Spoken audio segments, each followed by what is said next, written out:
Jadi, saya beli HP seharga 6 juta. Bukan flagship, bukan HP gaming. Ini cuma sebuah mid range. Dan saat beli handphone ini, saya ada di kondisi 100% dalam kesadaran penuh. Dan saya tahu apa ekspektasi saya terhadap sebuah mid range di harga 6 juta. Sebentar ya, menggoda sekali nih kuenya. Saya beli smartphone dari sebuah brand yang sudah puluhan tahun ada di industri smartphone. Jadi kalau ada sebuah smartphone mid-range 6 juta yang sangat worth it dan sangat direkomendasikan buat dibeli, harusnya brand inilah yang jadi top of mind dari para konsumen.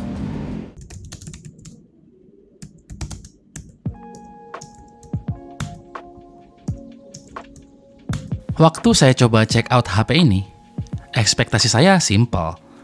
Saya nggak minta kamera flagship, nggak minta performa monster. Saya tuh cuma minta di harga 6 juta lebih, tolong kasih saya sesuatu yang terasa sepadan. Atau netizen sekarang bilang worth it. Sesuatu yang bikin saya ngerasa upgrade-nya itu kerasa gitu. Sesuatu yang kalau teman saya nanya itu HP apa, saya bisa jawab dengan bangga. Dan karena ini Samsung, harusnya bisa kan? Tapi setelah saya pakai HP ini, saya harus bilang apa?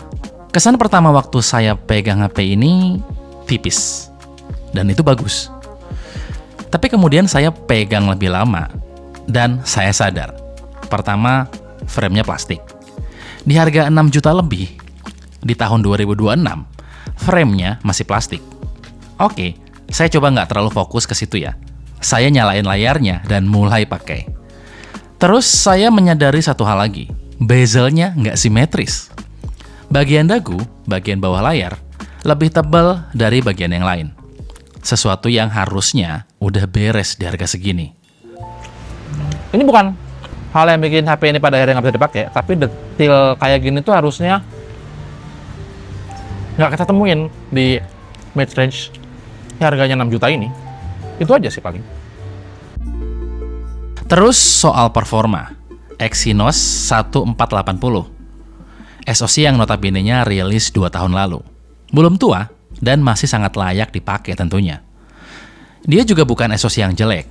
Di pemakaian sehari-hari, Galaxy A37 itu smooth. Buka aplikasi, scroll TikTok, Reels, nontonin YouTube, main game sebentar, terus multitasking. Saya nggak ngerasa ada masalah. Tapi waktu saya mulai cari tahu lebih dalam, saya nemuin sesuatu yang bikin saya mikir. Galaxy A55 sekarang harganya lebih murah dengan SoC yang sama. Terus Galaxy A56 juga harganya mirip, atau bahkan lebih murah di beberapa e-commerce. Tapi SoC-nya lebih kenceng. Jadi, saya beli HP terbaru dengan SoC 2 tahun lalu, di harga yang lebih mahal dari HP tahun lalu. Yang secara spesifikasi lebih baik. Logika macam apa ini?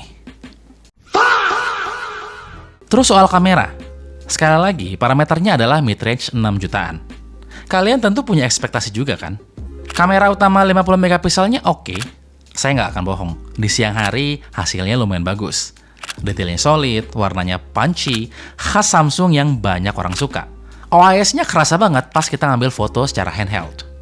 Tapi terus saya coba lensa ultrawide-nya. 8 megapiksel di 2026. Di HP 6 juta lebih. Hasilnya agak soft, low light ultrawide-nya juga nggak begitu bagus. Untuk makro 5 megapikselnya saya nggak akan komen deh. Karena jujur, siapa yang mau pakai lensa makro? Kalaupun ada, paling beberapa orang aja yang mungkin emang suka atau hobi ambil foto makro. Kamera depannya bisa merekam video 4K? Ya, dia bisa. Kualitasnya bagus menurut saya ya, dibandingkan Android lain di kelas mid-range. Tapi memang untuk harga 6 juta, kamera depannya nggak punya autofocus. Jadi kalau kalian deketin tangan gitu, ya nggak fokus. Intinya walaupun bisa 4K, tapi tetap dia tidak autofocus. Kalau kamera belakangnya, ya sama, bisa 4K juga.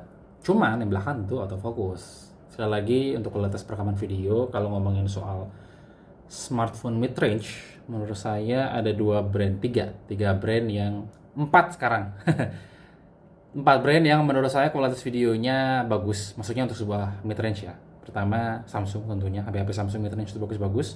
Kedua ada mid-range Oppo bagus. Reno, seri Vivo juga bagus. Yang terakhir yang menurut saya bagus adalah Realme. Karena sejak seri 16 itu kamera belakangnya videonya jauh lebih bagus dibandingkan versi sebelumnya. Kayaknya sejak versi 16 karena mereka kembali ke pangkuan ibu Oppo. Jadi kayaknya Realme bisa pakai sumber daya resource dari Oppo. Makanya kameranya sangat mirip dengan kualitasnya Oppo. Tapi kembali ke handphone ini, kualitas perekam video di belakangnya tidak mengecewakan. Jadi overall kalau memang kalian pengen beli handphone mid-range tapi pengen punya kemampuan merekam video yang oke, menurut saya HP Samsung, terutama saya itu nggak pernah salah lah. Silahkan dibeli. Keluhan saya di awal emang berasa kayak orang yang nggak bersyukur memang. Khawatir nanti ada yang bilang ke saya, emangnya lu bisa bikin HP kayak gini? Kalau ada, saya bingung jawabnya. Maafin makan mulu. Tapi saya harus fair, karena HP ini tuh nggak 100% isinya keluhan doang ya. Karena ada beberapa hal yang bikin saya pada akhirnya tetap betah pakai Samsung Galaxy A37. Maksudnya ternyata masih punya hal yang masih bisa dibanggakan lah. Dan saya yakin hal-hal ini juga masih sulit ditemukan di mid-range yang lain, walaupun harganya mirip-mirip. Pertama, layarnya. Super AMOLED Samsung itu beneran salah satu yang terbaik di smartphone. Silahkan bantah saya soal ini. Warna, kontras, ketajaman. Kalau kalian menganggap layar jadi salah satu pertimbangan dalam membeli smartphone, HP-HP Samsung itu nggak pernah salah ya.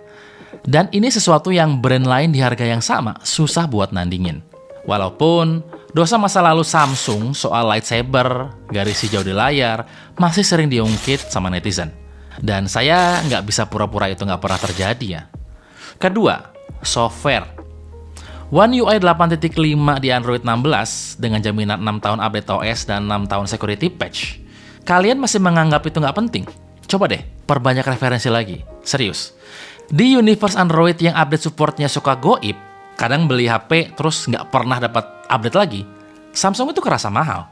Samsung AI-nya juga masih paling matang di kelas mid-range. Circle to search, tools buat foto, fitur produktivitas, itu tuh semua bukan sekedar gimmick ya. Ketiga, branding, brand awareness. Dan ini saya bilang bukan sebagai pujian, tapi sebagai fakta. Banyak orang beli Samsung karena Samsung. Nama itu masih punya kepercayaan, masih punya trust. Terutama buat konsumen yang nggak mau nyari ribet. Sampai harus nonton review dulu, terus baca komen-komen netizen. Kalau kalian beli HP ini buat orang tua atau keluarga yang pingin HP yang tanda kutip aman dan nyaman, Samsung Galaxy A37 adalah pilihan yang sangat masuk akal menurut saya. Tapi kalau kalian adalah orang yang riset sebelum beli, saya rasa kalian akan nemu pilihan yang lebih menarik di harga yang sama. Keempat, baterainya yang cuma 5000 mAh dengan fast charging 45 watt. Ini salah satu bagian yang saya nggak punya banyak komplain ya. Makanya saya bilang ini jadi salah satu kelebihannya. Seharian penuh dengan pemakaian normal, saya bisa bilang baterai 5000 mAh-nya itu awet. Nggak pernah sekalipun saya ngerasa baterai habis di tengah hari. Kebayang nggak kalau dia pakai silikon karbon? Akan setipis apa HP ini? Jadi menurut saya, baterai di HP ini oke dan konsisten. Salah satu bukti Samsung berhasil bikin hardware mereka optimal sama One UI atau sama software mereka. Oke, sekarang saya mau jujur ya. Samsung Galaxy A37 bukan HP jelek. Dia cuma HP yang menurut saya atau menurut keyakinan saya, harganya sulit diterima netizen yang budiman ya. Kalau saya harus berkesimpulan, frame plastik di harga 6 juta lebih, pakai SoC yang 2 tahun lalu, dan ada saudara kandungnya sendiri yang lebih murah dengan performa yang lebih kenceng, terus masih pakai ultrawide 8 megapiksel di 2026, itu juga perlu dipertanyakan. Plus, desainnya nggak berubah cukup signifikan. Nggak sesignifikan kenaikan harganya. Yang bisa dijual di HP ini cuma 3 hal. Layarnya yang memang bagus, software support yang panjang, dan nama Samsung itu sendiri. Untuk sebagian orang, 3 hal itu cukup. Dan saya respect untuk itu. Kelihatan cuma 3 hal sepele, tapi percayalah, nggak semua brand bisa ngelakuinnya. Tapi untuk saya, mengeluarkan harga atau uang 6 juta lebih, saya pribadi berharap bisa dapat lebih dari ini gitu. Tapi mungkin ada andil kesalahan saya juga, karena mungkin saya menilai HP ini hanya berdasarkan ekspektasi aja, tapi saya mengabaikan spesifikasi. Tapi it is what it is, anjay. Gimana menurut kalian? Kalau menurut saya sih, kuenya enak. Kue pisang ini enak. Buat yang mau nyobain kue pisang ini, saya nggak tahu namanya apa, tapi yang pasti enak banget. Di Cibubur ada namanya Healing Bakery. Kalian kalau dari sekitar sini bisa coba. Begitu.